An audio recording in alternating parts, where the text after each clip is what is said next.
स्पर्श करता हूँ। भगवान श्री कृष्ण जी के चरणों में भी मैं पुष्प अर्पित करते हुए उनको नमन करता हूँ, चरण स्पर्श करता हूँ। मंच पर बैठी हुई मेरी बहन पूजनी कथावाचक संगीता जी को भी मैं चरण स्पर्श करता हूँ और उनके साथ आई हुई सारी उनकी टीम को मैं चरण स्पर्श करता हूँ।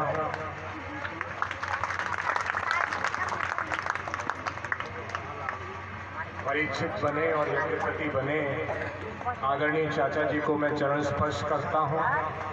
पीछे बैठे अपने सभी बड़े बुजुर्गों को मैं चरण स्पर्श करता हूँ।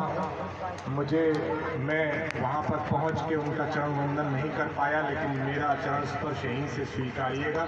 मैं आपको चरण स्पर्श करता हूँ और जिनके आशीर्वाद से, जिनकी दुआओं से, जिनकी प्रार्थनाओं से, जिनकी पूजा से मैं इस लायक बना कि मैं इस विधानसभा का प्रतिनिधित्व कर पाऊँ, इस जिसराना की आवाज़ को मैं विधानसभा में पहुंचा पाऊँ। अपनी सभी माताओं और बहनों को मैं चरण वंदन करता हूँ, चरण स्पर्श करता हूँ। अपने सारे नौजवान भाइयों का मैं अभिनंदन करता हूँ। यहाँ पर गर्मियों की छुट्टी में कथा का आनंद ले रहे सारे छोटे छोटे बच्चों को भी ढेर सारा आशीर्वाद देता हूँ और आयोजनकर्ताओं को चरण वंदन करके बहुत बहुत धन्यवाद देता हूँ कि उन्होंने मुझे आमंत्रण दिया और मेरा ये सौभाग्य है कि इस पवित्र स्थल पर, इस पवित्र प्रांगण में, इस पवित्र कथा के बीच में आप सभी लोगों का दर्शन लाभ हुआ, आपका सबका आशीर्वाद मुझे मिला। इसके लिए मैं आयोजनकर्ताओं को धन्यवाद देता हूँ और चरण वंदन करता हूँ।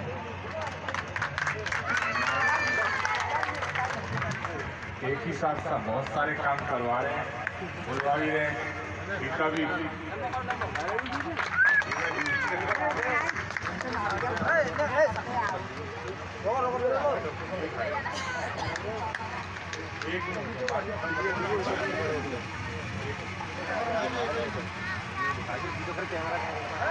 भगवान की कथा चल रही है और पूजनीय कथावाचक जी के चरणों में मैं खड़ा हुआ हूँ, तो मैं यहाँ से भगवान से प्रार्थना करता हूँ कि ये जो छोटे बच्चे हैं, जिनकी पढ़ाई की उम्र है, जो शिक्षा ग्रहण कर रहे हैं, मैं भगवान से प्रार्थना करता हूँ कि इनका मन पढ़ाई में, शिक्षा में हमेशा लगता रहे और इतना पढ़ाई और शिक्षा में मन लगे कि अपना स्कूल, अपना कॉलेज और आगे चल के कॉम्पिटिशन टॉप करें, जिससे ये बड़े अधिकारी बने, हमारे गाँव का नाम और हमारी तहसील और विधानसभा का नाम पूरे प्रदेश और देश और दुनिया में रोशन करें।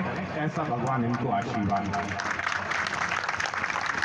और जो मेरे नौजवान भाई हैं जिन्होंने अपनी पढ़ाई पूरी कर ली है, जिन पर अपने भविष्य की जिम्मेदारी है, अपने माँ बाप की जिम्मेदारी है, अपने भाई बहनों की जिम्मेदारी है, मैं भगवान से प्रार्थना करता हूँ कि ये नई सरकार ऐसी नीतियों पर चले, ऐसे विचारों को आगे लेके चलाए जिससे कि नए नए रोजगार आए, इतने रोजगार आए कि हर घर में, हर नौजवान साथी के पास, भाई के पास एक एक रोजगार पहुंच जाए।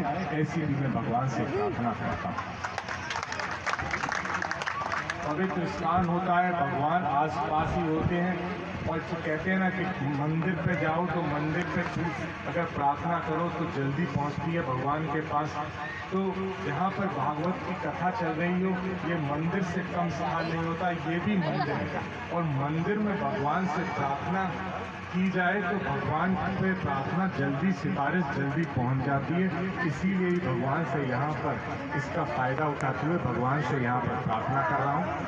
और अभी अभी इलेक्शन गुजरा है, इलेक्शन में भी आपके दिए हुए आशीर्वाद के लिए, सभी बड़े बुजुर्गों के दिए हुए आशीर्वाद के लिए, सभी माताओं बहनों को दिए हुए आशीर्वाद के लिए भी मैं उनको धन्यवाद देता हूँ, चरण वंदन करता हूँ।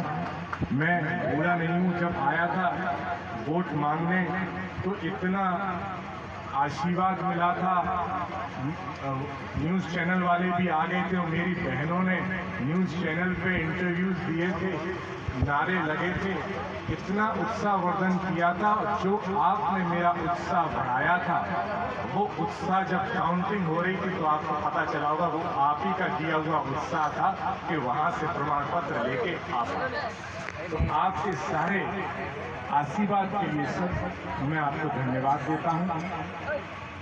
और यहाँ पर पवित्र स्थान पर खड़े हैं तो ये भी वादा करके जाता हूँ कि मैं रोज सुबह अपने पेड़त आवास पर 10 बजे तक मिलता हूँ। मेरे लायक कोई भी काम पड़े, मेरे लेटर पैड की कहीं ज़रूरत पड़े, सिफारिश की ज़रूरत पड़े, मुझसे फ़ोन करवाना हो, थाने में, तहसील में, डबरई पर जो भी काम पड़े, संकोच ये मत करिएगा कि सचिन हमें पहचानेंगे नहीं पहचानेंगे, हमें जानेंगे नहीं जानेंगे, काम करेंगे या नहीं करेंगे। 100% आपका काम मैं करूँगा, इस बात का आपको वादा करता जा रहा हूँ। और वादा नहीं है, मैं तो आपके घर का लड़का हूँ, लेकिन अगर कहीं भी मन में संकोच हो कि मैं जाऊंगा तो काम होगा नहीं होगा, बिल्कुल संकोच हटा दीजिएगा। मेरे पास आपकी कोई सिफारिश करने की चीज आएगी, मैं पूरी सिफारिश करूंगा, बिल्कुल संकोच मत करिए। और मेरी माताएं यहाँ पर उपस्थित हैं, अगर आप नहीं भी आ पाओ तो चिट्ठी से, कागज के टुकड़े पे अपनी समस्याएं अपने पारिवारिक सदस्यों के हाथों मेरे पास पहुँचा दीजिएगा, मैं सारा काम करूँगा। आप बिल्कुल भी मैं इस बात का आपको वादा करता जा रहा हूँ। और यहीं के नहीं करूँगा, घर के, मायके के, रिश्तेदारों के भी अगर कोई काम पड़ जाए तो संकोच मत करिएगा, मायके के भी काम करने की जिम्मेदारी मेरी है, वो भी नहीं। मायके के इंतजाम पर बहुत खुश हो जाते हैं, मायके में इतनी शक्ति है।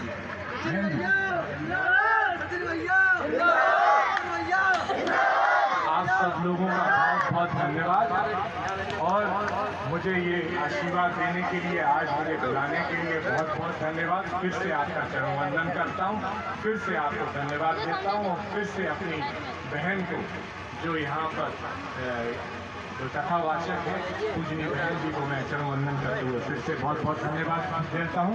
जय श्री कृष्ण। बोली बाकी बिहारी लाल की। देखिए बहुत बहुत धन्यवाद हमारे भैया सचिन यादव जी को। देखिए आप सभी के आशीर्वाद से ही हमारे भैया आप लोगों के बीच में ये विधायक बन करके उपस्थित हुए। और ये देखिए हमारा आप सबका ये बड़ा ही सौभाग्य है कि हमारी विधानसभा में हमारे घर के भैया, आपके घर के बेटा विधायक बने आप सबके आशीर्वाद से। और मैं तो इतना ही कहूंगी कि आप सब लोग इतना आशीर्वाद दो कि कभी विधायकी जाए ही नहीं और भी आगे के लिए पदों को प्राप्त करते रहे। बोल गोविंद भगवान की। क्योंकि देखिए विधायक बनने के बाद में बहुत ही कम लोगों को आपने देखा होगा जो आपके बीच में आए, लेकिन हमारे भैया जी ने अपने मुखारबिंद से आकर के यही कहा है कि जो भी समस्या हो, सचिन यादव, सचिन यादव, सचिन यादव।